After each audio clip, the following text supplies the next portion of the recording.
जय माता दी।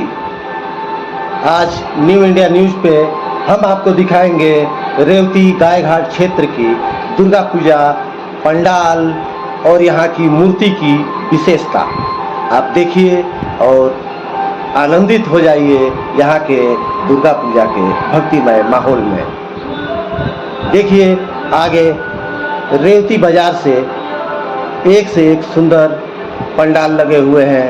इन पंडाल में माता की मूर्ति लोगों का मन मोह रही है। पंडाल में आज कई स्थानों पर नौ कन्याओं का पूजन किया गया और इसके दौरान लोग वहां उपस्थित होकर नौ कन्याओं का आशीर्वाद ले रहे थे। कई पंडालों में माता की अलग अलग मूर्ति अलग अलग रूपों में सुशोभित कर रही थी।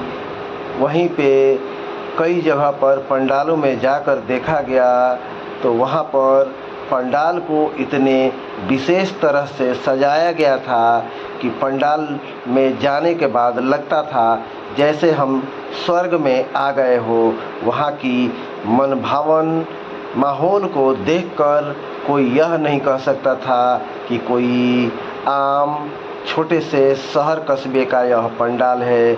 यह बड़े बड़े शहरों जैसे ऊंचे ऊंचे और महंगे महंगे सजावटों से लैस इन पंडालों की छवि ही अलग थी। तो वहीं ग्रामीण इलाकों में कुछ पंडालों में जाकर देखा गया तो स्थानीय युवकों ने अपने बिशुनपुरा का एक पंडाल जरिए स्थानीय युवकों के द्वारा बनाया गया था जो कि पर्यावरण के एकदम अनुकूल था।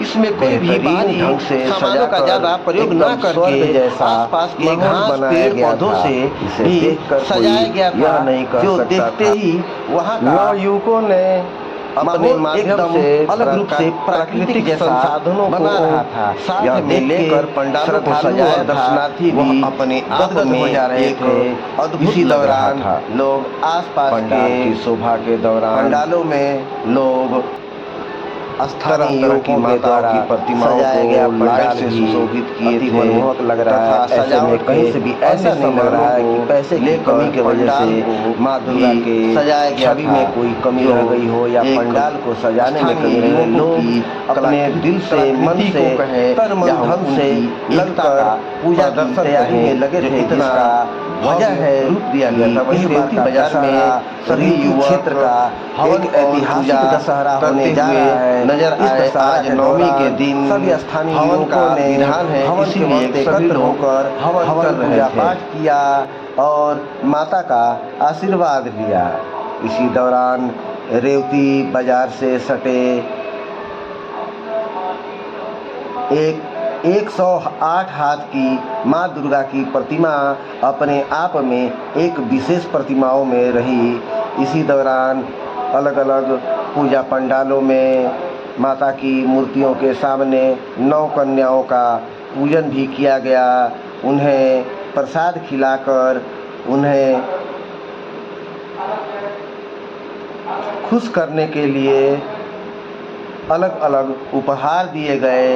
एक स्थान पे महिलाएं बच्चों को बैठाकर बच्चियों को आलता से उनका पैर रंगाई करती है। जैसा कि हमारे संस्कृति में किसी भी अपने परिचित या लोगों के घर पे आने पे सेवा भाव की जाती है। इसी प्रकार 9 कन्याओं का सेवा भाव किया गया और उनसे प्रसाद के रूप में आशीर्वाद मांगा गया। वहीं रेवती के गायघाट पचरुखा देवी में आज महिलाएं एकत्र होकर दूध और कराह चढ़ा रही थी जो बहुत ही क्षेत्र का प्रचलित है। माँ पचरुखा देवी की मंदिर में महिलाएं अपने कतारबद्ध होकर पूजा कर रही थी और पूजा कर उनसे आशीर्वाद मांग रही थी कि हे माता, हमारे घर परिवार हमारे क्षेत्र का लोगों का